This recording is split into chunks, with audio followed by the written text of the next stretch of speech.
Hey, what up? This is Zach Guilford from Midnight Mass, and you're listening to one of my favorite podcasts, Pop Culture Pastor. Pop Culture Pastor. Cody, we're entering the final frontier. Space. Way out there. Where no one's ever been. I don't know when we decide to do this. On a 5-year mission. Should we accept it? This message will self-destruct in 30 seconds. Wait, I think I'm confusing some of my IP. You confused a few different things, and I'm here for it. I'm confusing some intellectual properties. I really didn't realize how much beloved intellectual properties there are until like this podcast came around, and then people start talking to me about random things, and I'm like, I didn't realize that there was a fandom here. And then it's like a massive fandom, and I'm just in the dark. Well, I did think that I was pretty worldly as far as pop culture went until we started doing this and going to comic conventions. You know nothing. And then, like people tell you the Insane Clown Posse is Christian, and like they've always got some animes they're talking about, and I'm just like, I'm out on that. And even things I thought I knew about, like, wrestling. You know nothing. I don't really know what's going on in the wrestling, and I thought I had a decent handle on it, even though I don't watch it that much. The Rock's a heel. Well, I'll ask you about that in a minute, but we should say that this is Pop Culture Pastor.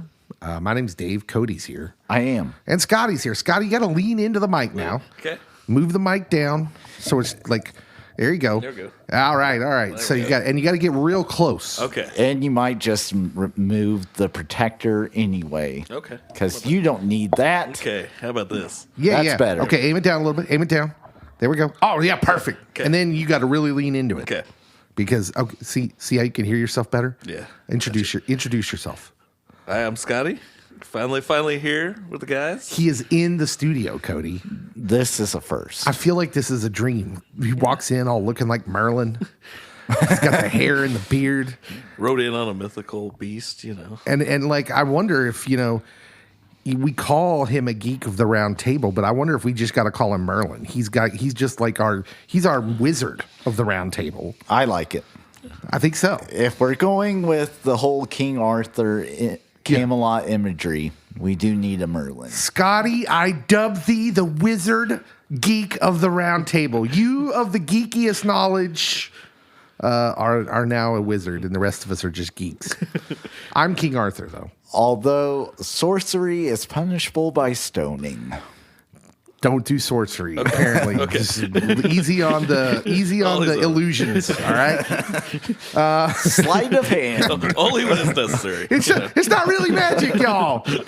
David Copperfield somewhere like, dude, don't give away all the tricks, man. It's Pop Culture Pastor. Scotty's here, and we're here. We're going to talk about some stuff later on. I wanted to get some news first. We're going to be talking about some IP. We're going to kind of get into this like. We like to talk about these existing properties because that's what being a geek's all about. We have fandoms of these things that we like, and I think it's like maybe the most toxic time to be a geek. Yeah. We went through, so like when we were young, geeks were not cool. Lame. At least when I was young. Yeah. Comic books weren't cool. None of that was cool. Then at some point, we've enjoyed like this Renaissance. golden age of geekdom, right? Where being a geek was cool. Comic conventions are huge. They're still huge. And now they're more like pop culture conventions, and everyone loves them and everyone's happy. However, in the last couple years, man, the fandoms have really gotten toxic. There's like professional trolls, like, that just want to like the review bombing. Like that's a thing. And I just want to get into this a little bit because there's some things have been making news here in the last 24, 48 hours or so. The first of which is The Marvels has arrived on Disney Plus. I have seen it. Yeah, me too. You watched it again? Not on Disney Plus. Okay.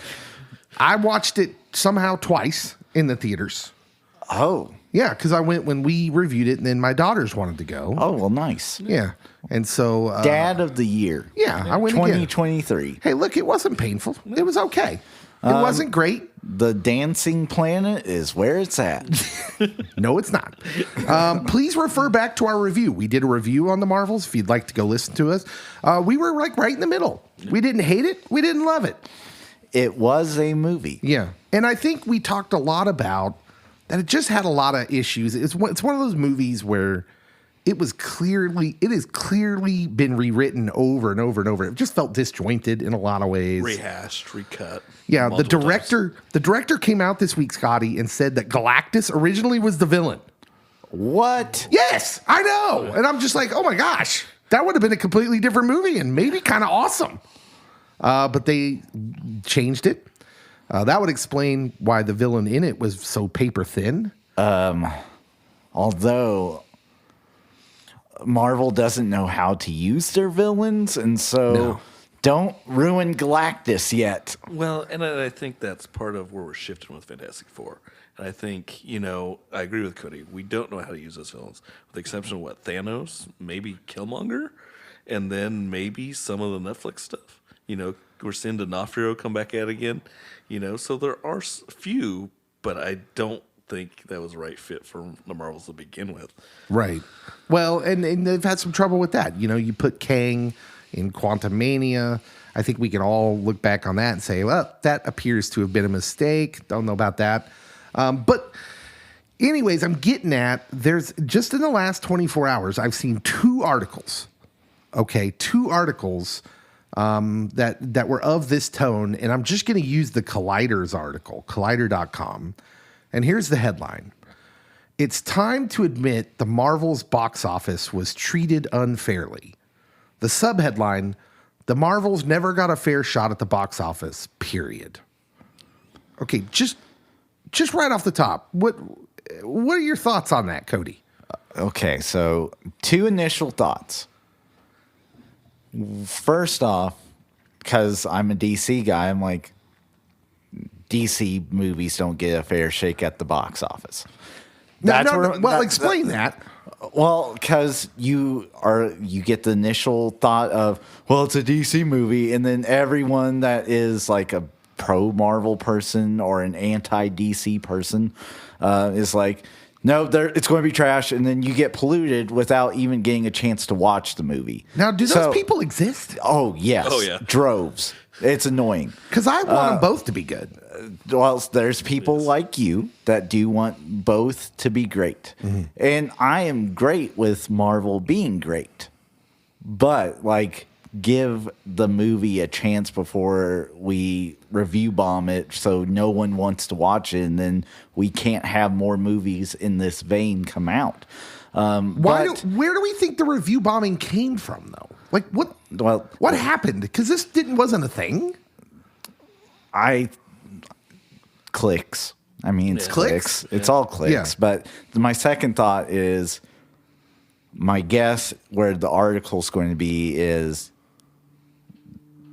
toxicity towards female empowerment or female superheroes. That's where my guess for the article, and that was my initial thought, along with, well, this isn't just happening to the Marvels. Yeah. We've seen it with Shazam, too.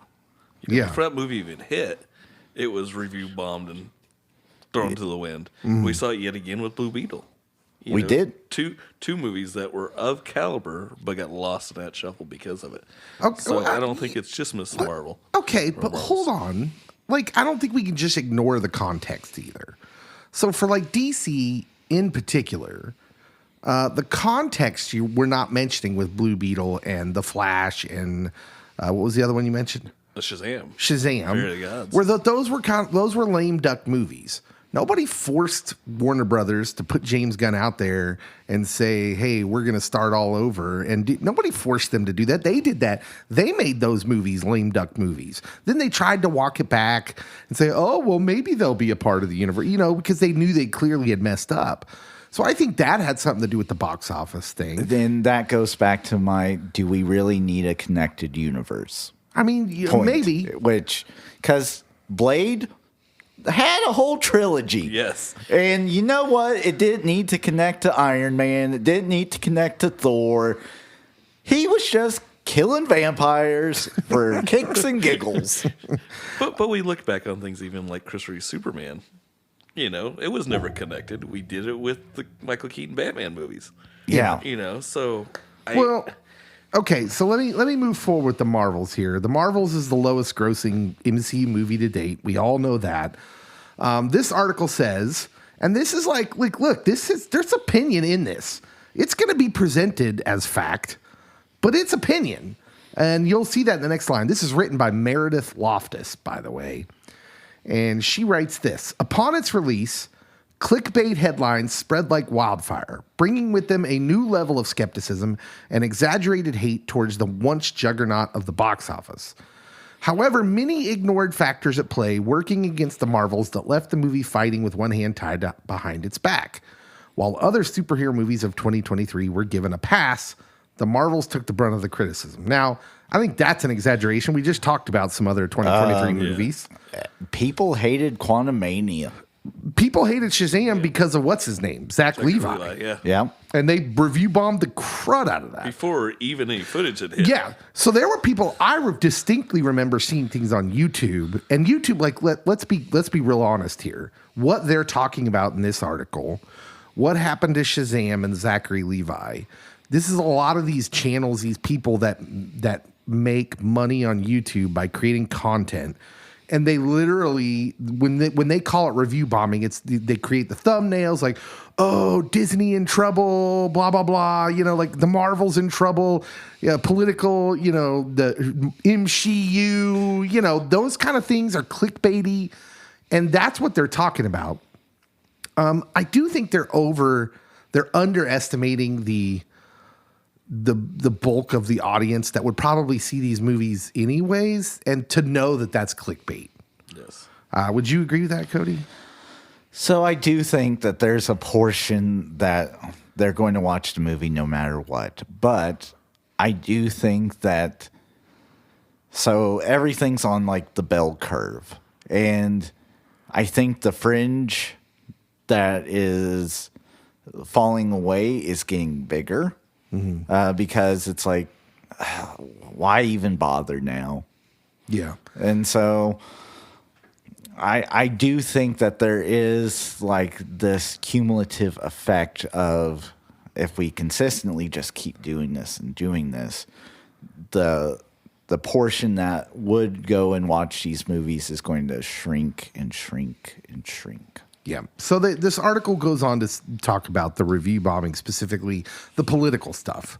That there were a lot of there's a lot of political stuff surrounding Captain Marvel stuff because of Brie Larson, because of how outspoken she was during the first go round and during COVID, and there is these select group of people that like to bomb on Marvel for the MCU stuff, but look. When you hear rumors about like, hey, they're writing the Fantastic Four movie to the Invisible Woman's the focal point, and there was another one recently that they were like gonna recast or Silver Surfer to be a girl, and you're just like, okay, well, I want to be on your side, Marvel, but also at the same time, you're kind of playing right into their narrative. Like, what are you doing? Well, I think that's the problem. I don't think Marvel knows what they are doing. So they're throwing all these clickbait articles out there to begin with just to try and get people back on board. Instead of spending the time, and, we're looking we had 4 or 5 movies last year? Instead of spending that time and doing maybe 1 or 2 a year like we used to get, and putting the quality in those 1 or 2, you're shoving these movies out so quick and so fast, you're at that assembly line. And even when we hit, Doctor Strange 2, Sam Raimi said at point blank after he was done, he said, when I was brought in, by the time I was there, everything was already to go. I just had to say shoot.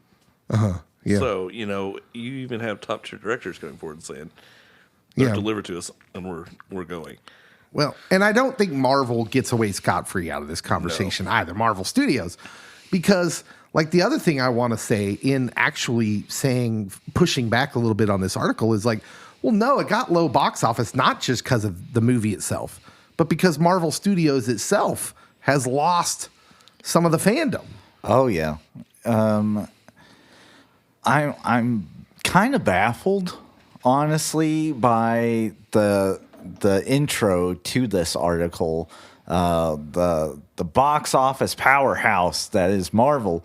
I mean, if you remove Spider-Man and you remove Guardians, post-COVID, it's been rough. Yeah, you've got Spider-Man, you've got Multiverse of Madness. Actually, Thor: Love and Thunder would be up there in probably the top 3-4 movies, gross-wise. It was down from Ragnarok. Oh, yeah. Well, they've all been down. So that's my point. If you remove Spider-Man and you remove Guardians, you really don't have box office powerhouse. No. Yeah. So, yeah, I think I agree with you, is that there's tons of context here. So then let me ask this. Then this article is part of the toxicity. That's kind of what I'm getting at. Like, you're pretending that the reason Miss Marvel didn't do well, or the Marvels didn't do well at the box office, was because it had all this negative, toxic, talk around it. But here's the funny thing.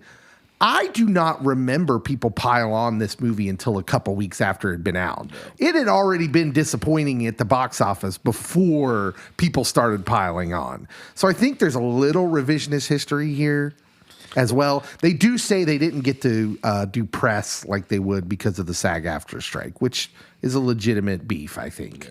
Yeah, and I don't know if that would have made a dramatic influx or not.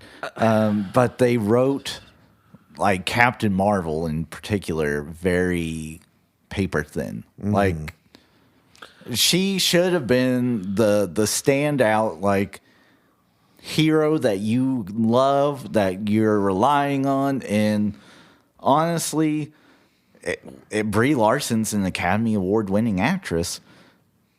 She's the most forgettable part of the trio. Both movies, really. Well, and I think part of that problem becomes you look at 2 and you feel like you skipped a whole movie. The whole stuff there, you don't even know that she went off and finally took care of the Kree. You just hear it happen. That should have been its own movie before you even got to bringing the three of them together. Yeah. And we talked about this in the review too. The writing was just horrible. Like, you're supposed to get some sort of emotional energy from Brie, from Captain Marvel. When Tiana Paris's character asks her, like, you were important to me, and then you never came home when you promised you were going to come back. And then she gives this, like, half-hearted, well, I felt guilty because I destroyed the Kree planet. And then you're just like, what? Yeah. Why would she care about that? Like, that just doesn't even make sense. Your niece is going to be okay with it. Yeah. She's not going to know who they are yet. And Brie Larson, for some unfair reasons and maybe some fair reasons, is not very likable. Like, she's had a tough go. When she was on all the Infinity War press junkets, there was a lot of stuff out there then. That was not all toxic. Yes, there's toxicity that follows her around, but then there's also some fair stuff. Like, she's like put herself out there and said some things where you're just like, I don't know that we needed that. I don't know that we needed that. But if we're gonna throw like some people would be listening to this and be like, well, Dave, aren't you being a little sexist? And I'm like, no, I don't think so, because we're pretty unforgiving for dudes saying dumb things. And Dave has piled on for Taika not reading comics. And then belittling the God Butcher. Yeah, well, Taika ruined Gore. So straight up ruined. I mean, I have heard enough negativity about Taika. I think a lot of this stuff just goes with beloved IP. Like, if you're going to change beloved IP, and we're going to get into that discussion later. I had another news item here that I wanted to talk about. Cody's friend, Christopher Nolan. Best friend. Inventory. Did a podcast. He did the countdown to the BAFTAs. Oh, he could have done our podcast. I know. Scotty, what are the BAFTAs? BAFTAs. Yeah. BAFTAs are actually, I just lost it. The British Academy. Awards, yeah. The British Academy Awards. yeah. Okay. Yes. Yeah. All right. He did a countdown to the BAFTAs podcast, and he was talking about the box office and the record-breaking success of Oppenheimer, which earned almost a billy, $958 million worldwide, the highest-grossing biographical drama in film history, which is, that's pretty impressive for... You're telling me Napoleon didn't? No. Napoleon's still looking. Still searching. Still trying there. Oh. He says this. He says, quote, "Everybody has a tendency to talk down the movie business. Really, for the whole time I think I've been working in movies, I felt the sort of cultural establishment always predicting the demise of movie theaters. Now I get asked that question, what do I think about the health of the movie business? I don't really know how to respond. We just released a 3-hour R-rated film about quantum physics, and it made $1 billion. Obviously, our view is that the audience is there and they're excited to see something new." So he went on to say that he thinks the success of Oppenheimer points to a sort of post-franchise, post-IP landscape for movies, and he's encouraged by that. Do you think that'll happen? Like, I don't think IP is going away.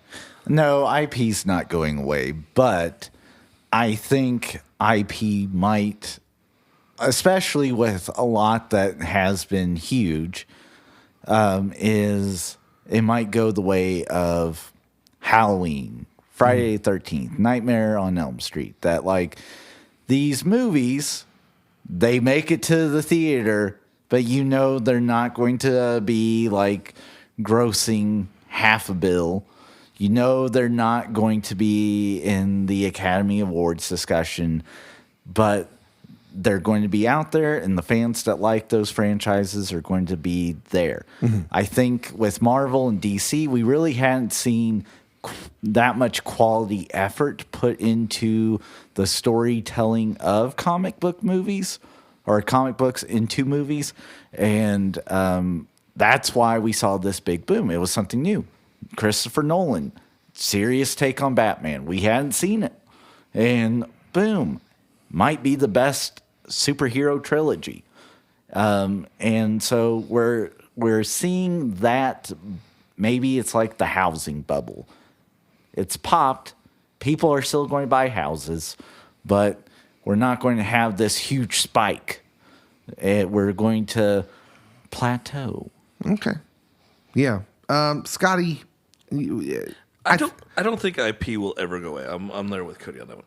I think the biggest thing is we have to, as an industry, get past spending $200 million or more on these movies that looked rushed. Mm-hmm. If you back that down, like we've talked about before, something like Godzilla -1, reportedly $8 to $12 million you made that movie for, looks better than anything we've seen out of the big studios in the United States in the last 5 years or so, especially special effects wise. You need to stop thinking every weekend you're going to have a $200 million movie come out. Yeah, that's the biggest problem, and it doesn't just go for movies; it goes for TV. And you look at the money that Amazon spent for Ring of Power, which I still enjoyed, by the way. Oh yeah. But you have to think of, especially for streaming TV, you're not going to have that revenue to try and make that up. I think you have to start thinking smarter about these projects instead of writing a blank check for $200 million or more. Yeah, I think the days of Marvel putting out like 9 projects a year across streaming and movie theaters should go away. I think that's too much. They clearly stretch themselves too thin. But I still think you could do 4 to 6, have like 2 movies, and then like put the rest of them. Because I think part of their problem is they're stretching. I think Marvel thought that they were just on such a run that they could put out a movie with any character. I think it was Ant-Man. Ant-Man was probably the thing that pushed them over this edge, where they thought they could just do a movie about any character and it would be $1 billion at the box office. And so I think they went too far and they did characters that really the fandom doesn't really care all that much about. But I think if you spend time with those characters, we can care about them. But don't spend as much money. Yes. Take time on writing it out, and then put it on Disney Plus. as a series. Like, because I think the disappointing thing about the Disney Plus series as a whole is I thought they were doing something different than what they ended up doing. What I thought they were going to do were these kind of lesser known characters, but well thought out stuff. Moon Knight gets so close. And then, like, you can see the cracks where, like, rewrites happened and this. But and, I think it's what Echo got right. Yes. Instead of doing 12 or 13 episodes, you did 5 episodes. It's tight. It's there. And you don't see that, like, stretching trying to make that 12 or 13 episodes. Yes. Oh, Echo, like, what they did with that character, because I could have cared less if you had told me 5 years ago, oh, they're going to make a series about Echo. No, it was phenomenal. And like tying in and honestly, like giving a voice to a group of people that aren't represented that much in popular culture with indigenous people, especially Choctaw Nation, connecting it to that origin mythos and doing it well. That was the thing that shocked me, because oftentimes I feel that we just try to force in story and myth into our comic book movie, and it doesn't quite land. And no, this was smooth. Well, and we're kind of hearing that coming out of all the Daredevil Born Again stuff. You had a series that they greenlit 22 episodes, 2 seasons before anything was even supposedly written. And now That's bananas. You've seen they shot 5 episodes before the strike, and then now come back and they're like, we're scrapping all 5 and we're cutting those so countdown. Yet again, hopefully, and I hate to agree with Bob Iger, but it sounds like Bob Iger is getting that ship the right direction. And he'd come out, today or yesterday, and said, we're doing 2 movies next year, and that's what we want to stay at. Yeah. So I think that is, let's focus on quality over quantity. And Disney, what you're speaking of is Disney had an earnings call, and it went well apparently, but also they're not going to tell you if it's not going well either, because it's an earnings call. It's for shareholders, and no one's going to come out and tell their shareholders, well, the room is on fire. Yes. Things are terrible. No, he came out and said, hey, everything's good. They talked about some new projects. I think Nolan is right saying post-IP landscape for movies, but I don't think IP, like you guys, I don't think IP is going away. But I do think what Oppenheimer does is give the movie companies the confidence to let these like kind of visionary creative guys go out and do their own stories, that they don't have to be something that already existed. And so, like, I think that's the good part. And Barbie, even though it's connected to IP, they did something really original with it, which I think if you're not going to be super true to the IP, I think Barbie gives you like kind of a roadmap for how to branch off of that in a way that's interesting, that tells a story, that has a message, that all of these things, and you could do it well without being, like the problem with having a message these days is it's almost always political. And that is immediately you're going to get all these toxic people around it. So like have a message. Barbie had a message, still gathered some of the toxic people around it, but it didn't matter because they were just wrong. Like the message wasn't political. It was a poignant message for girls, boys, everything. There was a message for someone in that movie for everybody. And, if you missed it, you missed it. I don't know what to tell you, but I think Nolan is somewhat right. Yeah, I think that a lot of non-IP movies will get like the big push. And so my friend Chris, he's a smart cookie. Yeah, he is. Well, I think it goes back to also Christopher Nolan smart and how he pushes his movies. Yes. He isn't going to sit around for a studio to do that. And I think that's also the bigger problem, and maybe it's just me, but in the last 2 to 3 years, when you look at any comic book movie post-COVID, I don't feel like there's been that push, merchandising or commercial-wise, that you're seeing it flood like it used to. I think even for these projects that, maybe like Ms. Marvel, that not a lot of people are familiar with, you're not pushing it to even try and push that bill. You know, and I think that is another thing. You know, we back to, you know, like Blue Beetle or Shazam. I felt like there's barely any marketing, and we know that's because they were rebooting anyway, but you still could have done some of those characters. You know, especially now that Blue Beetle's with us forever. Yeah, it sounds like he's staying around now. Yeah, we'll see. I mean, you got Batman's a fascist. Yeah. That's what I learned. All right, so we're gonna kind of stick with this this IP discussion, but we're gonna turn it into casting and recasting in IP. And recasting again. Yeah, we're going to talk about that coming up and really kind of like dig into the roots of it, not just specific casting. Although we'll get into some specific fun recasting talk too. Stick around. We'll be right back.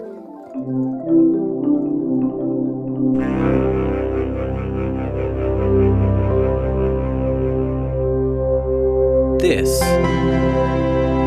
is Pop Culture Pastor. All right, welcome back. It's time for this discussion.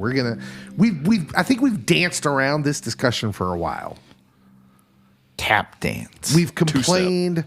Maybe I've complained about casting, in particular Pedro Pascal as Mr. Fantastic. Allegedly. No, it's not allegedly. It's real now. SAG-AFTRA put it on their stinking website, bro. I'm just saying, if I went to the director's version of it, there's been like 15 directors linked and announced for the new Blade movie. Yeah, let's not talk about that. Listen, things are weird. I don't understand why they're being so cagey about it. Because Matt Shackman put some stuff on his Instagram, what was this, 2 days ago? And then deleted. And then deleted his Instagram. So like, you're like, what is going on? Yes.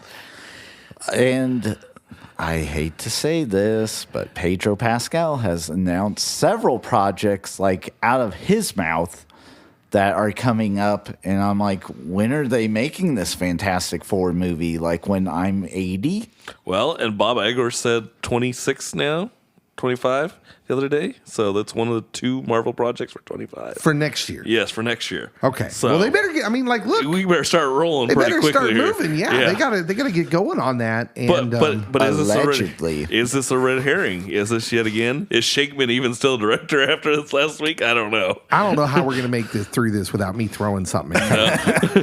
He's gonna keep saying allegedly. Like, Cody, all indications point to Pedro Pascal is Mr. Fantastic. You got all sorts of insiders saying that they did reads with the other people that we thought had been casted. Yes. Because if they don't sound good with Pedro, like they're basing the whole movie around Pedro. Yes. Well, they know the Pascal verse exists and that it is the gravy train. Okay. But this leads into perfectly into the discussion I want here. And I'm going to let Scotty start off. Scotty, when they're casting for beloved IP, what is it that is like, if you could put like a ranking of what's important for casting for beloved IP, why don't you riff on that for a second? What is it? What is important for casting? I think if you are looking at those projects, say, here's an example, and I'm going to use it, and I'm with Cody that maybe we'll say it or maybe we know it. If we're looking at, say, Blade, especially in a world where we've seen Wesley Snipes come out and make 3 movies that were exceptional in my mind, going in and looking at trying to find somebody to replace him, but also stay true to that character. He has to be black. Yes. Yes? That is fundamental to that character. So same way as Black Panther. It's important. He looks like the character everyone loves and has grown with, right? Yes. So, and I think that for me is even more for a character like that. He's my favorite Marvel character, by the way, is very niche. If you deter away from it even more, I think you lose people. And I think the other problem with, say, something like Blade, everybody in their mind has Wesley Snipes in mind. You're going to have to give us somebody who's going to get Wesley Snipes out of their head. It's what we've seen with Hellboy. Everybody sees Ron Perlman. Yep. So when David Harbour stepped in to do a movie, which in I really enjoyed it. I'm a huge fan of those comics, and did really well. Nobody was going out because they still seen Ron Perlman. So I think you have to divert, I don't want to say expectations, but the viewpoint of your audience with that as well. Yeah. So you're getting into a little bit of the recasting discussion, which is going to come later. Cody, what's important in casting beloved IP? Like what? Just kind of take me through your thoughts. So I think you have to have certain characteristics or qualities be present with the character. That, like Superman, he's going to have to be like kind of a behemoth, but at the same time be able to blend in. Also has to have that Boy Scout attitude. But I do think there is a way, especially with certain characters, that you can completely reimagine them, but it's only going to work in certain projects, and it probably won't work on a grand scale. I'm thinking like Constantine. You have Keanu Reeves in that movie, but then like in Sandman, you have Joanna Constantine, which is played by an actress that was on Doctor Who. And like, oh, we went from a man to a woman. And you know what? We didn't lose much. But it also was a very small sample size and wasn't the focal point of the whole series either. Constantine will make appearances in Sandman. That's to be expected. But, like, we can make that shift and reimagine. And I'm okay with reimagining, but you have to put in the time and the effort and keep some of the fundamental things about the character true. Here's one. I'll give you this one, and I've always pitched this movie. What if you do make Clark Kent African American? You set it in the '60s, height of segregation. You still have that heart and soul of who Clark Kent is. No, you don't. Yeah, I think you can. No, you don't. Let him finish his thought. All right, I'll let him go. I think you can. I really do. I think you can. Still make him that old school farm boy. No, And what? then when he goes, Well, there's black farmers. Yeah. Yeah, okay, I know that, but I think you can. I think you can tell a compelling story as well. Okay, once so he you're comes on the not Metropolis. you're not suggesting they were like, so they were talking about doing a black Superman story, but he crashes in like the inner city. Like they weren't talking about like making him Clark Kent. Yeah. Okay. If we're talking about that he's a farm kid in Kansas, then I'm fine with that. Yes. Then I'm okay with it. Like we've talked about Wolverine and how it would have been really smart for Marvel that when they casted Wolverine to make him a Canadian indigenous person. Because it doesn't actually change anything about the qualities of Logan. It actually accentuates some of the things about him. It like raises the stakes on a lot of the things that make him him. But well, let's be honest. If we were going completely comic book accurate, it would be Bob Hoskins. Yeah, well, right. Yeah. It'd be Danny DeVito, Yes. like you guys were joking around. But Yes. I think when they're casting for IP, I think first and foremost, you have to be true to the IP. You have to be true because, like, look, if your whole point in doing a movie or a TV show based on beloved IP, then you're counting on those beloved the fans of that beloved IP to be the ones that give you the money to go see that stuff. And you can't be messing around with the characters too much. Now, like, okay, so we just talked about when and where you can race switch or even gender switch, but don't change the fundamentals of the character in the process. Like, I think you got to be real careful of that. And I think even if you are being careful, you only get so many of those. Yes. Like, you can't just go willy-nilly, like, just start recasting and changing and switching characters because then it starts to not resemble the IP anymore. Well, and I hate to defend this movie, but it was probably one of the best parts of this movie. The Trunk Fantastic Four movie. Mm-hmm. Michael Trank, yeah. Him as Johnny Storm, you changed race, but he was still there. you still had for me what felt like Johnny Storm. You had that cocky young man who thought he knew everything. Yeah. You had that there. So you didn't lose anything by changing his race. I think you can do that. None of the casting in that movie bothered me as much as the story. Yeah. Yeah.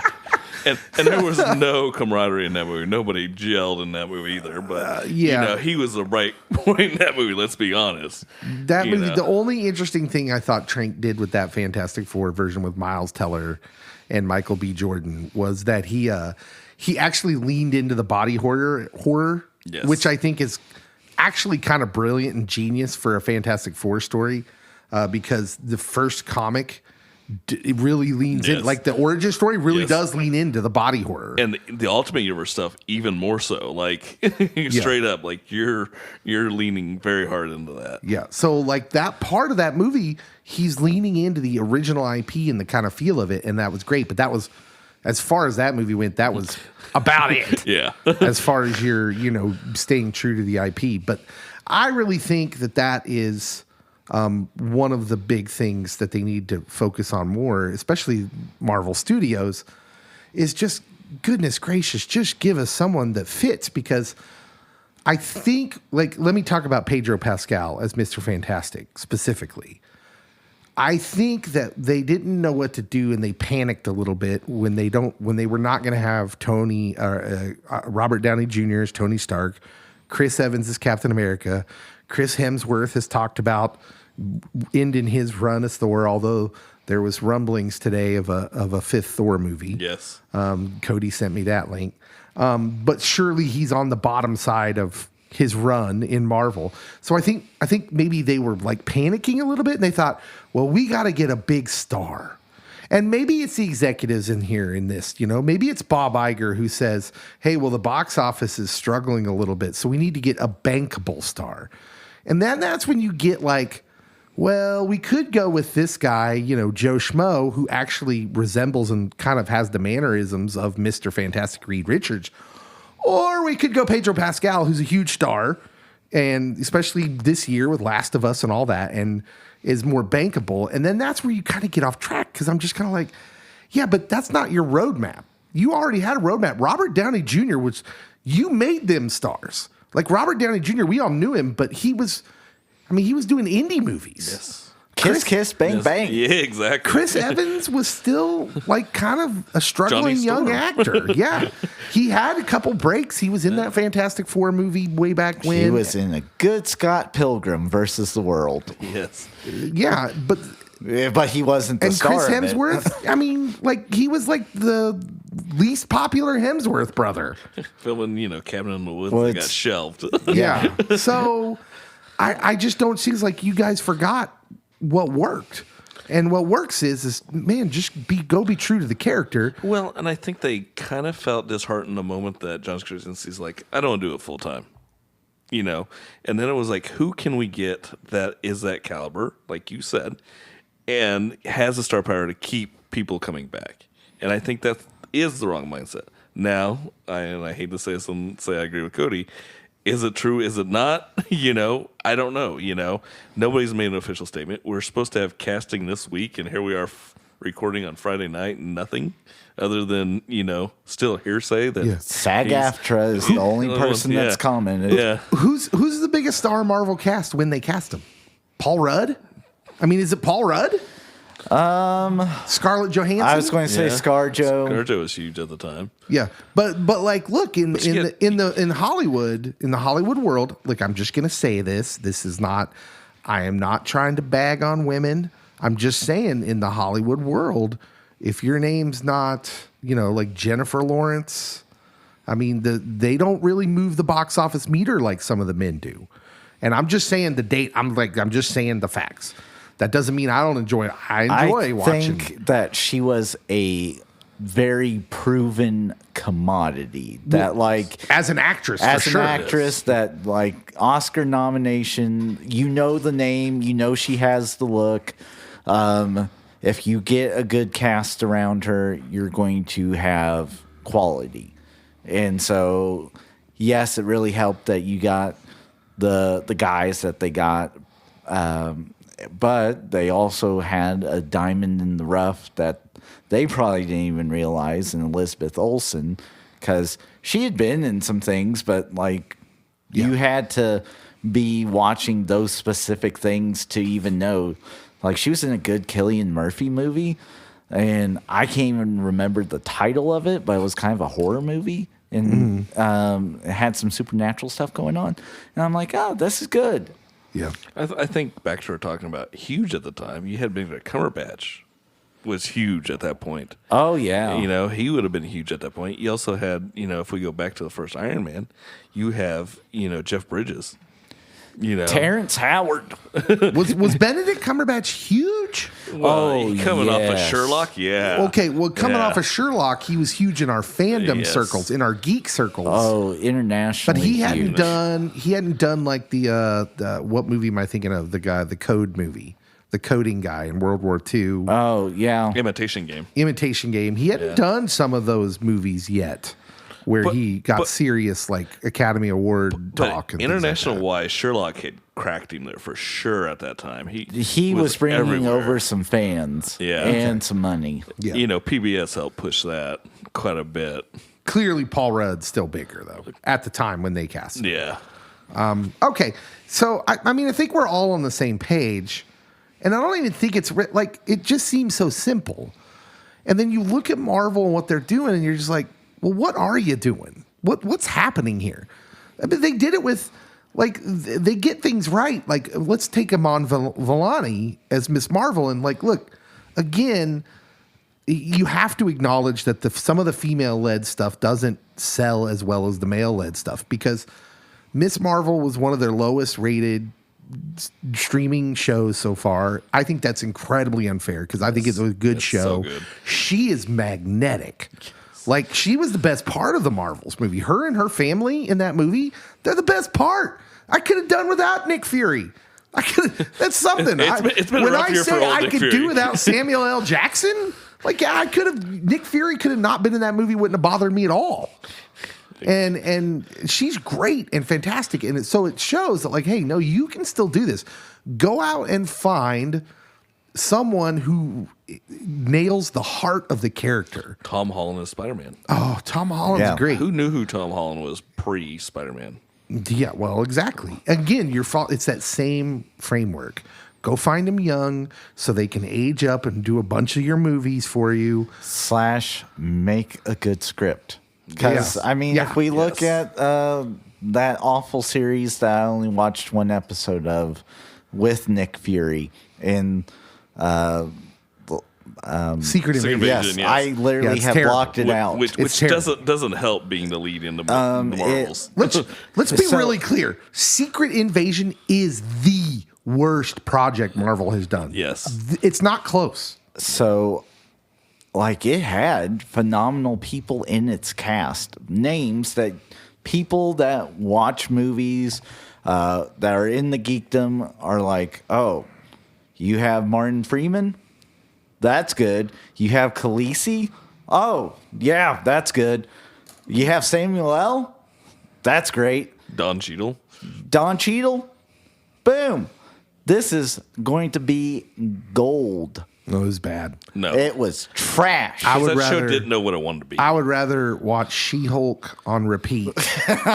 And like, listen, there were some there were some bad episodes of She-Hulk, but there were some episodes that were kind of wildly entertaining. Like the first episode of She-Hulk, I loved it. I thought it was hilarious, and I was in. And then second episode was not quite as good. Then the third episode was not quite. And you know what I'm saying? There's this ebb and clear flow. ebb and flow, right? But I think it's what we talked about earlier. I think you need to stop going that 12 episode range. Oh, yeah. You can drop down to 5 or 6 and you can make something of quality. Yeah. Make one story. Yes. Just make a story. And I think you can do that. Like, I get a little nervous about the Daredevil Born Again stuff when they were sitting there talking about like 20 episodes and it's not even really the Born Again story from the comics. And like, okay, well, what are we doing here? Why call it Born Again? Because you're bringing in some fans until they hear this isn't that story. Well, part of the abomination that is Secret Invasion is you took that from a beloved story in the comics that was good. And pulled nothing from it. You had a giant-sized superhero hole that you never filled in that story. Well, and then you didn't know if you wanted to be a spy thriller, if you wanted to be a superhero show without superheroes. let me hit you with this. What should have happened was Captain Marvel 2, Secret Invasion. Yes. They should have told that story through her being the kind of the mainish character, written it that way. And then, like, look, we could all be sitting here talking about how awesome the Captain Marvel sequel was and how any toxicity around it is just ridiculous. But instead, you tried to pull that story away from that sort of the area of your fandom. You put no real superheroes in it. No. Which is just bonkers considering that was like this wild crossover in the comics with all the heroes. Well, then you have this weird like throwaway line when they ask Fury about what about your superhero friends? He's like, oh, they wouldn't help me. Really? Yeah, like, oh, man, yeah. Like, really? Like, that's your answer? Oh, well, yeah. And then it was, in one episode, it was like something different. It was, this is personal. Nick Fury, like, this is personal. We're going to handle this humans against aliens with powers. Like, what? That is ridiculous. Have you not, like, do you not understand Nick Fury? Like, That at any cost, he's accomplishes. It didn't make sense with the character that you set up. Yeah. Like, the whole character of Nick Fury all along is like, man, we got to find some superpowered heroes so we can fight all the threats. That's the whole intro of the character. Yes. And then in Secret Invasion, he's like, it's like the end of Red Dawn. It's like Nick Fury was out there like, oh, I'm all used up. Should we call Captain America? Should we call Thor? No. It's got to be me. No, I'll just do it. You're just old, I'll take it. dude. Yeah. Oh man, it's terrible. So I don't want to talk about Marvel the whole time. Let's get into something else as far as casting goes. Let's shift into the new Harry Potter series. Harold Potter. Yeah, on Max. Just as an overall basic, Cody, how do you think they should approach casting? So if you don't know, they're remaking the Harry Potter series into a series on Max that'll be streaming, and I think they've got it planned out for like 10 seasons, maybe. Yeah. Oh. Well, okay, but listen, it's good. I think it's good that you have a. I don't think they have a. Obviously, they don't have the story written. It's just an outline. Yeah. Okay. But I think if you do that and go that long, you give time for that story to breathe. You give time for it to breathe, but the issue is what Chronicles of Narnia learned real quick. Those kids age up. Yeah. And Harry Potter, yes, like, I guess. Well, they age as the story goes on, though. Yeah, but I mean, they're basically starting as a sixth grader. Yeah. And going I think through that's high what they're school. looking for. 10 years, you have someone that might look like a beatnik hippie, like a super senior in high or in college. Shocking Rupert Grint slander. So, I'm just saying that the issue is, like with these childhood projects, you only have them as children for so long, and also, like, do you really need any book from the series taking up 2 seasons? That's a question. And you could say The last one. The last I would say, yeah. Maybe. That's the complaint with all of the movies, though, right? Yeah. From the hardcore fans, is that they cut too much stuff out. Well, literally, you give it. This could be 8 episodes a season, and it would be the equivalent of the Snyder cut of Justice League, that you have like a 4.5 hours worth of stuff. Yeah. Well, I think that's what they're aiming for, right? Well, do it in 6 or 7. Do it in 7 seasons. 10's ridiculous. So you're the casting director. Yep. You're the casting director, or one of them, and they say, Cody, we need you to cast the big 3, Harry, Ron, and Hermione. What are you looking at? Oh my goodness. Well, you got to find a ginger.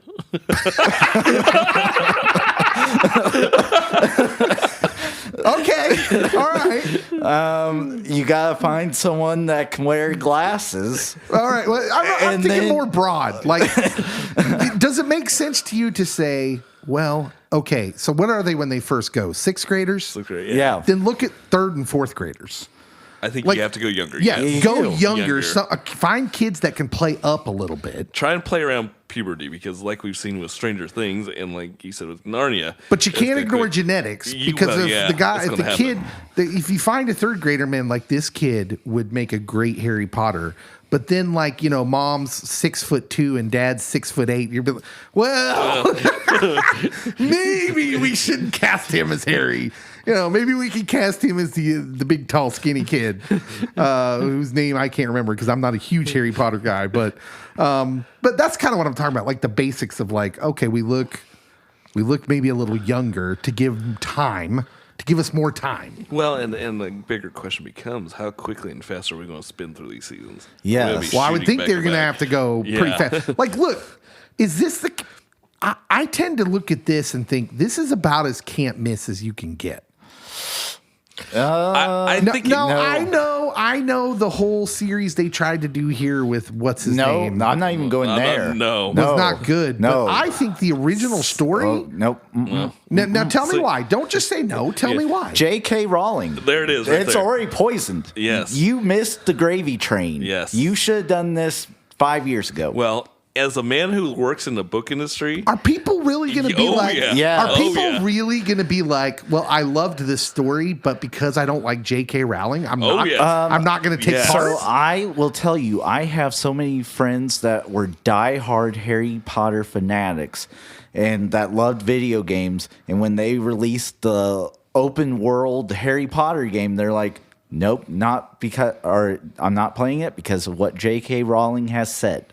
the moment that That's wild. The moment that those things happened and she said those things and kept saying those things, the moment I could tell working in a bookshop, because I can tell even those like special edition, lavishly illustrated, nice editions, we were done. Really? Oh, yeah. I don't. Yeah, maybe it there's hit hard. Maybe there's something wrong with me because Stan Lee could have murdered a dude, and I'd been like, "That's terrible." But this X-Men comic is wonderful.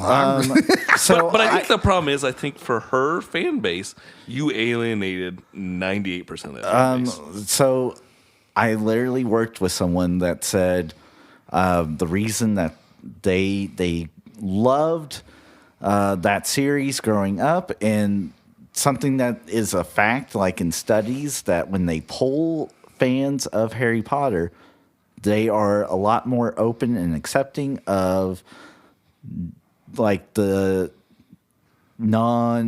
non-binary yeah. and other sexual orientations than The LGBTQ. yes, Yes. plus than like any other fandom. Because Harry Potter, like, there's a lot of stories that, like, oh, this kid's not accepted. He is an outcast in society and in his own family, and he struggles with who he really is. And so when you say these things that she said, you really do alienate a fan base. Now, do I think it could be successful? You betcha. But it's not a can't miss. It was 5 years ago.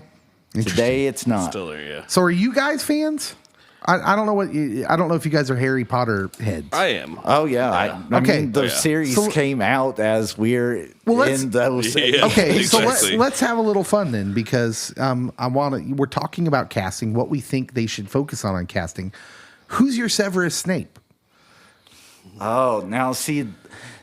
Oh, that tough one. is. Like, some of these are going to be hard to recast Rough. because the original guy was so iconic. Like, think about Hagrid.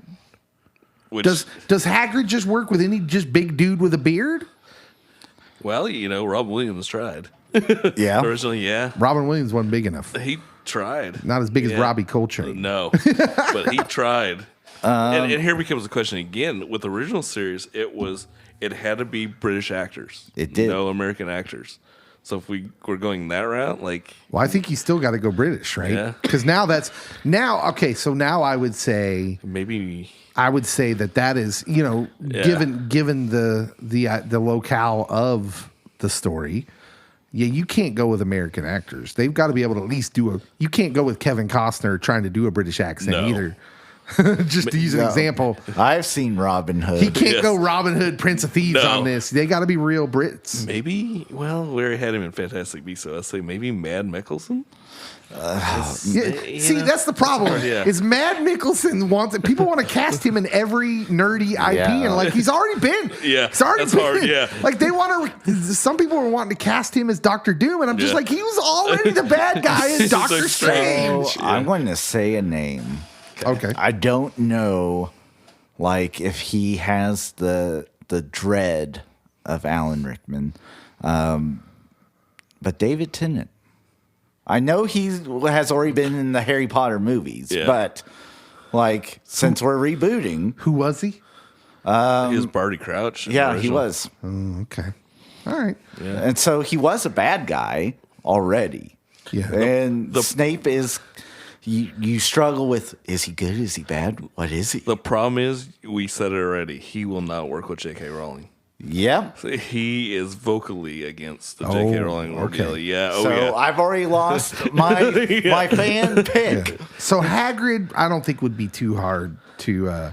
You hire someone bulky. How about like Holdor? Oh. Oh, the guy that played Hodor? Yeah. Yeah, in Game of Thrones? Yeah. Yeah. I can see that. I'm looking at a list of Screen Rant did of what they said would be the hardest ones to recast. They said Minerva McGonagall, although I don't know. I don't know that that's hard because there's so many. Look, no disrespect to Maggie Smith, but I feel like every acting older British woman has those sensibilities. Yeah, but they're maybe not as good as Maggie Smith. Yeah, but I think we kind of hit the nail. You know, you had perfect casting in those movies, so I think here's my big dilemma. I think it's too soon, way too soon. Yeah. Especially when you have a product that is out there so heavy. Like, what is it? Every other weekend, somebody's got them on TV. Freeform. Yeah, Freeform, USA. Anybody who can drop a few dollars and show them for a weekend. I think those movies are too widely recognized in people's minds. Yeah. I think it's back to what we just talked about with Hellboy. You know. Yeah. I think it's whoever you cast. Recasting's hard. Rough. Recasting's hard. I'm looking at an article from Screen Rant where they picked out a list. They did a list of times when recasting went bad. So I figured we could go through this list and just kind of talk about, like, where did they go wrong? Did they go wrong? The first one that they have is George Clooney as Batman, and I think that one's pretty easy. Everyone kind of talked about that. That was one where maybe the movie company went with, well, we think George Clooney's going to be a big star. They weren't wrong. No. But I think if you would have cast him in a good Batman movie, he would have been a great Bruce Wayne. He has the look of Bruce Wayne. Yes. Where I told you before, when I look at Michael Keaton, I don't think, like, holy cow, that's a handsome billionaire playboy. He might act it out well, but he didn't have that look. Yeah. Where, like, oh, George Clooney, he has the look. Right. And so I don't know if he could have played a great Batman, but Bruce, we might have had our best Bruce Wayne potentially. Yeah. Actually, just this week, seeing the Schumacher script for his third one, it would have been interesting to see. Oh, Clooney. It so wouldn't have. Yeah. It so wouldn't have. Yeah. Although we might have got another McDonald's tie-in, and I would have got my Hero Burger back, which I still wish McDonald's would bring back. Bring back the cups, please. But yeah, give Clooney a good movie, and I think he's got it. This list also references another huge, bad. This is a Disney mistake. Okay. When they replaced Robin Williams in the Aladdin 2. That they did way back when, The Return of Jafar with Dan Castellaneta, who's a wonderful voice actor, works on The Simpsons, but they had a disagreement. Robin Williams and Disney had a disagreement, and they did this movie without him, and he was replaced, and that movie was, just a shell. Robin Williams was that movie in so many ways. It was great music. I don't want to take anything away from the music writers, but the story itself was animated by the manic energy of Robin Williams. And let's just take this to the live action remake too. Look, I love Will Smith. I really do. I enjoy his movies, but putting him in that role And then like they did their best to try and change the story enough to make it so he didn't have to carry it with his energy. But it's just anyone that was a fan of the original Aladdin. So, like what Scotty said with Harry Potter, like I still didn't think there was enough time for in between for us to reboot that. Yeah. Like 20 years really isn't that much time. Literally, they reboot A Star Is Born like after every 30 or 40 years. Yeah. So, like, wait another generation, please, before you start saying, well, we need to remake this one. But I think it's hard to shove anybody in the genie's shoes. I don't think you are going to win either way. Right. And I think, I think that's why Jack Black backed away when he backed away from it. Well, but that leads to the question of why? Why would you even do this? Like, I think sometimes we just don't know when to leave well enough alone. Like, I'm sure Aladdin made money overall. So much so that they're still questioning a second one. Don't do it. Yeah. At the end of the day, it made money. And so, like, all the, Bob Iger and those guys would probably say, well, it worked. It worked, Dave. It worked. And I'm just like, yeah, but did it, though? Because I think what we're finding out now in this particular time is you can make money, and I'm going to put Thor Love and Thunder up there as an example. You can make money and do damage to the brand. And damage to the brand is not going to be noticeable right away. But a couple of years later, after you put out some more mediocre junk, then you're going to have the Marvels. And like, look, that article was kind of had a point in saying that it wasn't all the Marvel's fault. It's not Brie Larson. No. It's not on Brie Larson. No, it's on Marvel Studios. So I will also point out with beloved IP, you get people like me that like, if it's something super beloved, I'm not watching the remake. I'm telling you now, I'm not watching Roadhouse. I'm not. Oh, come on! I'm not. Come on! You will find another co-host. On that, man. Yes. I didn't watch Aladdin. No, I didn't. I did not watch it. My kids watched it. I refused. And if it's something I care about and I think it was done great the first time, don't touch it. And I think that there is more people like me than we care to imagine. I'm going to test you. I'm going to test you right now because I'm gonna hit you with a hypothetical. Okay, throw it at us. I think the answer to Star Wars problems lies in the future, and it lies with the aging people of the prequels, a la Ewan McGregor. I think it's only natural to wait till Ewan McGregor's old enough to play Obi-Wan and redo episode 4, 5, and 6 with new actors, except for the ones who appeared in the prequels. So obviously not Ian McDiarmid, because he probably won't live. I mean, he's old. He's old, yeah. But I'm talking about obviously Ewan is Obi-Wan. I'm talking about Anakin. The actor's name is Hayden Christensen. Yes. Him being Vader. He's already been there, done so that. In Return of the Jedi, when you redo Return of the Jedi and the mask comes off, it's old Hayden Christensen, right? Who else? Who else would have been in that? Anyone else in the prequels? Nobody. Yeah. So you recast around those kind of core guys, and I think it's an easy way to just reboot the story and to retell that story because, like, look. My 5-year-old has been incessantly begging me to watch Star Wars. I don't even know how he became aware of Star Wars. He just and now they're just on all the time. Yeah. He just has them on in the living room, and he wants to watch them. And I watched episode 4 the other day, and like, look, that's my childhood.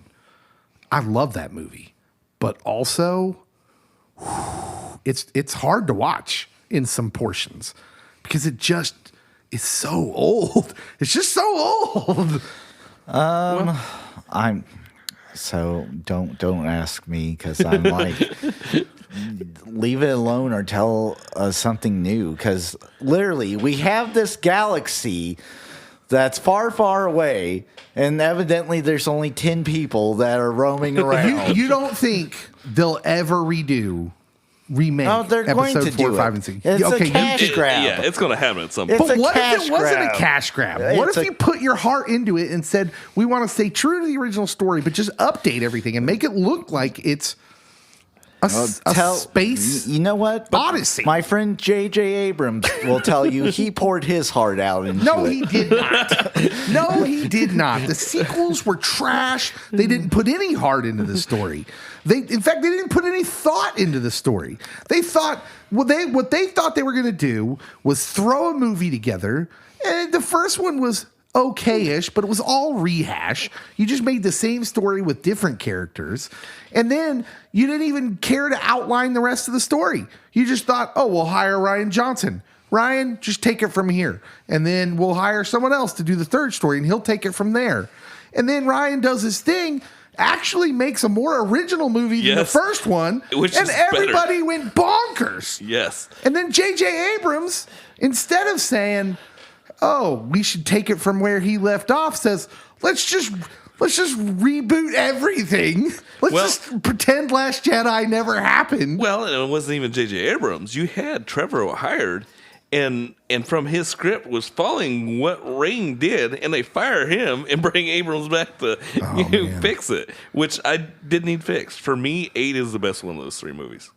Yeah, I agree. Yeah. I Hands agree. down. It's clearly the most original. Everybody ragged on that movie when it came out, but it's there. I love Luke actually not going to battle, but like projecting himself, because that's like way more advanced Jedi stuff. And yeah, he would pout. He was a pouty guy in the original trilogy. but the thing is, you get those nostalgic moments still in those movies that you could have done in 7, and still did something original. You get Yoda with him, and you get Frank Oz back to even do it in puppet form, not CGI. Yeah. You get the moment with Luke and Leia, but you still progress that story and tell me something new. I'll take that. And, back to Cody's point, I'm a little more open to it. Remakes. If you're going to do something, give me something. We just had this conversation the other day. At some point, Princess Bride is going to get remade. Yep. How far are we away from that? The one thing I want you to do, if you're doing that, give us Carrie Ells as the grandfather telling that story. Carrie Elways, yeah. Give me that at least. He's at that age. Let's do it. And they're not smart enough. No. I'm convinced Hollywood's not smart enough. Because Hollywood took The Dark Tower and actually casted it really well. Yeah. And then said, hey, you know what? Let's just pack the whole saga into 1 hour and a half movie. Yes. What? Yes. What just happened? And then you try and sell it to me as a sequel to the books. Oh, is that what they did? That's what they Is were that what they selling ended it up as. on? Yes. Oh, they didn't know what they were doing. No, That was the not a problem. bit. It was a solid gold mess. Yes. You can't make that in one movie. I'm sorry. Yeah. Give me a movie to start it. Give me a TV show to blend in the rest, and then end it on a movie. But it sounds like Flanagan's doing it as a show at Amazon, so hopefully we'll get a better shot. So you don't even have any thoughts on recasting episode 4. If you're gonna do it, like I agree. It's a happen at some point. If that's the case, let's do that. So if it's Hayden, like the only cool part would be like if it's Hayden Christensen, which we've seen him already. After the redo of Empire, we could see him inside the helmet more, right? Because after the big reveal in Empire, the audience is aware that that's not James Earl Jones. That part's weird. But in the same token, we know that they have optioned James Earl Jones' voice to go on forever now. Yeah. So which is also weird. Which is back to the point. I don't see it happening. I think they'll do what George did all these years and keep repackaging that movie and try and keep updating those special effects. So listen to this. This is actually okay. So I bet you're sitting here and you're listening to us just ramble on about casting and recasting beloved IP and how hard that is now and how toxic it can become among fandoms. And you were probably thinking, well, it's the Twitter era, right? Listen to this. This is not new. Okay, listen to this story. Let me tell you a story about the 1940 film called Rebecca. This was an Academy Award nominated film, but it was before that, it was a popular novel by Daphne du Maurier. Classic Literature. author. Yes. And it was big. The novel was big. And so the stakes for the casting of this were very high. And I'm looking at this from it's an article from LAist. I'm not familiar with that publication, but directed by Alfred Hitchcock. Yeah. Produced by David O. Selznick. And these two those two guys were actually locked in a battle to cast the film after acquiring the rights, right? So you're supposed to have guys working together, and they're fighting over it. And then the questions came up, the same ones we're talking about here. Is your adaptation going to have this faithfulness to the novel, or are you going to go with like who you think are more bankable stars? How's that going to go? Selznick wrote this to Hitchcock. We bought Rebecca and we intend to make Rebecca. So like he making it clear, like I want it to resemble the story, that it has to be the story. So get this. This is incredible. Patricia White, film scholar, historian, author of the book, a book on Rebecca, recalls finding a note on the film's casting in her research. She says this, quote, I found in Selznick's papers, there was also a slip of paper with a letter that just said, Mr. Selznick, I'll paraphrase, I thought you were a great film artist, but how could you have cast such a nincompoop as Joan Fontaine? So Joan Fontaine is the actress who was cast as the Rebecca, the titular character. Okay, so it goes on. Fontaine was relatively inexperienced at the time, but was a rising star. And it inspired this kind of doubt. Okay, so think like the conversations we're having now with like maybe an unknown actor playing someone we really care about, a character we really care about. And she had a terrible time on the set. So if you're not familiar with the film, Rebecca is about watch it. What's that? Go watch it for sure. You've seen it? I've seen this. Okay. Okay. Yes. Oh yeah. Rebecca's about a young woman haunted by the specter of her new husband's late wife, Rebecca. Okay, so the protagonist is actually only referred to as the second Mrs. De Winter. All right, so that's who De Fontaine was playing. She's never given a first name in the story. No, never. Listen to this. Much like the second Mrs. De Winter couldn't escape that presence of her ex-wife or her husband's ex-wife in the story, Joan Fontaine was haunted by another woman while filming. The woman who almost got the role, Vivien Leigh. You'll remember Vivien Leigh as being from Gone with the Wind. She was a huge star. Leigh's husband at the time, Laurence Olivier, was playing the mysterious and handsome Maxim de Winter. So he's playing this part. Oh, Larry. Across from Joan Fontaine. Well, here's the rub. Vivien Leigh really wanted the role, and her husband was pissed she didn't get it. So check this out. Olivier did not warm up to the woman playing his wife's dream part, notably called Joan Fontaine loathsome on the set. Oh. So apparently there was problems on the set because this dude had a problem that his wife didn't get the role. Sir Laurence Olivier, I'm a little disappointed. They actually do a remake, like an audio recording, this dude and his wife Vivien Leigh later on, as if like they're trying to say, well, that was a disaster. But get this. Joan Fontaine wins the Academy Award for the role. Karma. Oh my gosh. And so like, here's the deal. You had people questioning, this is back in 1940, saying, oh, she's not right for the role. You had people in the movie production who's saying she's not right for the role. And then she gets in there and knocks it out of the park. I got one for you. Heath Ledger. How many people were behind Heath when you cast him as Nobody Joker? wanted Heath Ledger as the Joker. Yeah. Nobody. Nobody. And he's maybe the ultimate depiction of any comic book character put to screen. Name someone more iconic in that role who captures the essence of the character, like Heath Ledger captured the essence of the Joker. Like, I mean, and you're right. I'm glad you brought him up, Scotty, because nobody was happy about that pick. They were like, what, the guy from... Knight's Tale? Yeah. Yeah, the guy from Knight's Tale, the guy from, 10 Things I Hate About You? Yeah. Really? Yeah. This guy? And he was amazing. And now we all like feel bad about it and like wish we had Heath back. Yeah. Say, man, we were robbed out of more performances from this dude. But here I'll pose you this question. They're getting ready to cast this now. They are doing a prequel Die Hard. Who do you cast as young John McClane? A prequel? Yes. Yes. Oh, But yes. why? Just redo Die Hard. Nope, that's not how we roll. No. It doesn't, like, look. There's source material Okay. for him as a beat cop, and that's the story they want to use. No. Yeah. No. The charm of Die Hard is that John McClane is in a situation that he's not hardened for. He's just a beat cop, right? He's just a guy.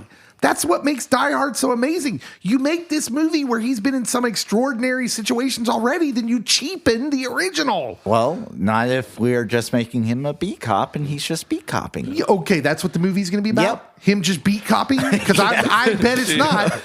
I bet he gets involved in some crazy John Wickish situation. Which here becomes my next question. If you do that, do you then reboot and remake that first movie? Yes. Absolutely. But don't do the prequel then. Because John McClane, the best part about John McClane is he's an everyman. Yes. That's what they're not understanding. Except he's not by the third one or the fourth one. Well, it was the 80s, man. Yeah. It was like, look, that's the same thing happened with John Rambo. Yeah. John Rambo isn't like some cartoon character in the first blood. He's a Green Beret. He's got training. He's trained to eat things that'll make a billy goat puke. But he's not like superhuman, which is kind of what he becomes in the later movies. Yes. Well, in the very next movie, actually. Yeah, very next. But that was the 80s. But that's the thing. You go from a movie where that original ending is him committing suicide, and you have this very human story, and then you turn around and make him superhuman, like we just talked about. And I think that's sadly where you're going to go with John McClane. But at the same token, who do you get to try and fill Bruce's shoes? How do you go about casting that part? Man, I don't know. Yeah. I mean, look, I would lean into the everyman. Yeah. Like I would pick someone who, the thing about Bruce Willis was that was the same deal. He wasn't an action star. Nope. He was from Moonlighting. Moonlighting, yes. That was how everyone knew him from the TV show with Sybil Shepherd. Yes. And so where he was kind of a smarmy, I don't even remember what they were. Were they investigators? Yes, yeah. Yeah, he wasn't an action guy. It was like a smarmy romance show with investigation as the background. So I would cast someone that is balding. I mean, well, yeah, you got to go middle age, right? Yeah, Because yeah. he's there to try and salvage his marriage. I mean, sure. But the question becomes, how far backwards do you go? Do you go like fresh out of the academy? I don't know. I think the idea of a prequel to Die Hard's a terrible idea. But yet again, it's established IP that they know they'll make money on. What if you're recasting? How about Field of Dreams? Oh, we're not doing that. We're not. We're not doing Field of I've Dreams. already told you. Nope, you don't mess with something that was about as perfect as it can Okay. be. Slash, Tell me an old movie. baseball's also dying still. Is it? Yes. I didn't know. I haven't watched baseball in a long time. I mean, so if you did Field of Dreams and you remade it, are you putting a football field in the middle of the corn? Well, tell me a movie that is ripe for remaking. But what's a movie that should be remade? But we say this, but how many times has Little Women been remade? Exactly. And every time it's up for Academy Awards. yeah, So people like Little Women. Yeah. So I think you can, yet again, it's back to our original conversation. If you spend the time and adapt that source material rightfully and with the attention it deserves, you can do it. I mean, I think they could remake Goonies at this point, and that's one of my favorite movies. Now, I don't think so. I think they should make a sequel where it's the children of the Yes. original cast members. Right, I think that that would age, be the yes. easiest thing to do and make the most sense and keep the most fans in place. So I think a lot of the issue going forward, though, is a lot of the movies 1990 and back, the world's so different. Like, you're going to have to... Well, I think you update them. Not Yeah. minor updates. It's going to be a major upheaval. It's not even going to resemble the movie that you were going off of, except for like some plot line and character names. Okay, well, let's talk about Roadhouse. I'm not watching So it. recently, not watching it. The trailer came out for Roadhouse. Like, look, you have an ally in me. I'm poking fun at you a little bit. You have an ally in me because I think Roadhouse is a beloved, like, cult favorite movie. Like, it's not widely appreciated, but for those of us that loved it, A polar bear fell on me. I mean, it's an amazing movie in a lot of ways, and I can also say it's not very good. Like, it's not cinematic brilliance. But that's not the point. It's not supposed to. I just wish Hollywood would understand. You don't remake Patrick Swayze movies. You tried it with Red Dawn and failed. Didn't they try it with Dirty Dancing too? They made like a Dirty Dancing, like Cuban whatever. Havana movie. Nights, though, was a sequel. He's Havana in, Nights, He's yeah. in Havana Nights. Okay. Is he really? Yeah. Oh yeah. Didn't they remake Dirty Dancing with the lady from Dancing with the Stars? I think Julianne Hough? no. Footloose. Oh, they remade That was Footloose. That's Footloose. Yeah. I knew it was a dancing movie from the 80s. I mean, I wouldn't mind it. I wouldn't care because I wasn't a huge fan of Dirty Dancing, except for the soundtrack, which was amazing. Had Patrick Swayze. Yeah. You're like the wind. Like, it was amazing. That soundtrack was just fantastic. We also tried it with Point Break, and look how that went. Oh, yeah. Yeah. Well, I mean, you might be onto something to say you just can't remake Patrick Swayze movies. No. The Red Dawn remake was atrocious. Yeah. But I think that had more to do with what Cody said, which is it's a Cold War movie. And they tried to update it to take place in our time. And that twice. just does not work. And then posted it to try and fix it. Yeah. Like let me tell you something. The original Red Dawn doesn't really work. The fact that the Russians paratroop in over Colorado, that doesn't make any sense, man. Like, that just makes no sense at all.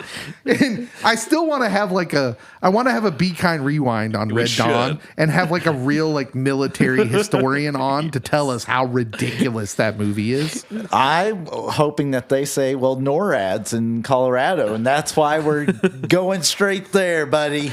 I think we should recast it right now. Let's recast Red Dawn. And why does what's his name from the Wonka movie have to be in it? Timothy Chalamet? It's gotta have like our version of the Rat Pack in it. Tom Holland. Yeah, Tom Holland, Timothy Chalamet. Yeah, you gotta have all these dudes as your good old American kids. Some of the kids from Stranger Things, Finn Wolfhard. Yes. Why don't we just take all the kids from Stranger Things and remake Did we it? just reboot Red Dawn? We did. And make it a series.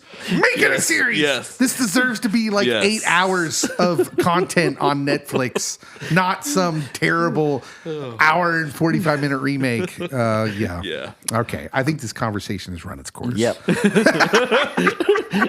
We're sitting here late at night thinking that a Red Dawn streaming reboot is a good idea.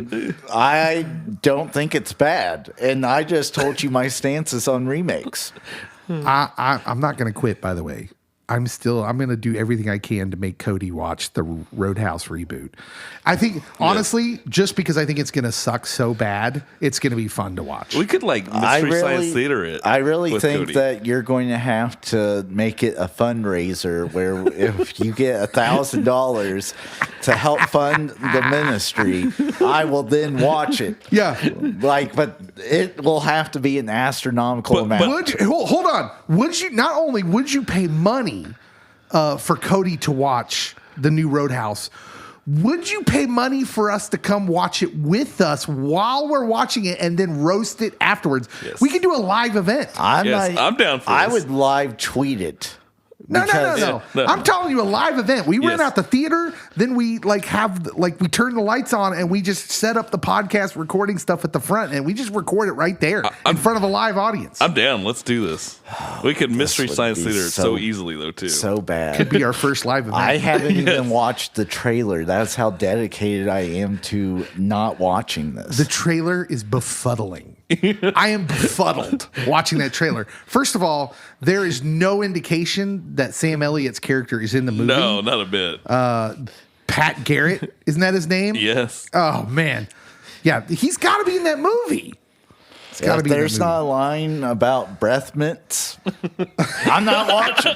Also, can we talk about how stupid it is that in the remake it's in the Keys in Florida? That doesn't make any sense. But that movie, like, look, you just have to have been to Missouri to understand that makes so much sense that it's in Missouri. Yes. Wade Garrett. His name's Wade Garrett, by the way. I don't know who Pat Garrett is. Is that Billy the Kid's friend who I think betrayed him? Yes. I was going to say, also, it kind of sounds like Pat Barrett, the Christian singer. Yeah, and no, so no, I no, thought no. you were combining people. So Speaking of, Emilio Estevez is on Young Guns 3 happening, so. No. Yes. No, that can't. No, come on, Emilio. That is a cash grab. Young Guns 2 is a cash grab. Although, I love to. if you tell me you're going to get the diamond, if No. you tell me Lou Diamond Phillips is coming back, you might have me. Yeah. You can get Kiefer Sutherland's grumpy behind in there as well. I'm in. Who am I kidding? I don't care that they all died in the second movie. Just bring them back. Let's do it. Well, we're doing it for Gladiator. Why not Young Guns? we're not doing it. We're not Well, doing okay, it. but yeah, they're not bringing back Russell Crowe's character in Gladiator. The reports are yes. Yes. What do Like you mean? he's supposed to be like some immortal warrior that Yeah, comes no, back. he's back. Yeah. That's a thing. Ridley, Yes. what is Ridley Scott doing? Too many drugs. Have you seen Napoleon? I have not, and I will not, based on your recommendation. Oh, good. I can't get back that time of my life. All right, we got to get out of here. This is broken down severely. Tell us what you think about casting beloved IP or recasting beloved IP. Recasting gets interesting because now you've developed something off of IP and now you're redeveloping it. So now not only do you have to worry about the original IP, you have to worry about the beloved part of the adapted IP. I think that's happening with Lord of the Rings. Yes. So tell us what you think about what the rules are for casting. Tell us who you think we should be recasted in some of your movies that you think should be remade. Pedro Pascal, everything. And remember, we disagree on a lot of things. The world wants to keep us separated on the things that we differ on. Here at Pop Culture Pastor, we believe that we should focus on the things we have in common, that we all love these stories.